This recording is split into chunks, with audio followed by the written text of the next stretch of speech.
আসসালামু আলাইকুম ভিউয়ার্স, সবাই কেমন আছেন? আশা করি সবাই ভালো আছেন।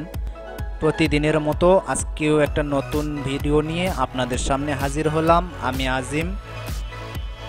আজকের ভিডিও এমআই রেডমি 4X ফোনের pattern, password, finger A to Z unlock করে আমরা হার্ড রিসেট করে দেখাবো। তো ভিউয়ার্স, এমআই রেডমি 4X ফোনের হার্ড রিসেটটা আসলে সত্যি অনেক কঠিন। তো তারপরেও আমি আজকে আপনাদের এই ভিডিওটা দেখায় দিলে আপনাদের সহজ হয়ে যাবে। তো ভিউয়ার্স, চলুন আমরা মূল ভিডিওর দিকে চলে যাই।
এখানে আপনারা নেক্সটে ক্লিক করার সাথে সাথে কিছুক্ষণ অপেক্ষা করবেন, তারপরে আপনাদের সামনে এই অপশন স্ক্রিনটা শো করবে। তখন দেখেন ভিউয়ার্স আমার কিন্তু ফোনটা অলরেডি কমপ্লিট হয়ে গেছে। আমার কিন্তু এখানে পাসওয়ার্ড নেই, ফিঙ্গার নেই, প্যাটার্ন নেই, কোনো কিছুই নেই। তো আপনারা এখান থেকে আপনারা অল একদম ফ্রেশলি ফোন রিসেট করে নিতে পারেন। ভিউয়ার্স ভিডিওটা যদি ভালো লাগে থাকে অবশ্যই একটা লাইক দিবেন আর আমার চ্যানেলটাকে অবশ্যই সাবস্ক্রাইব করে দিবেন। করে দেবেন।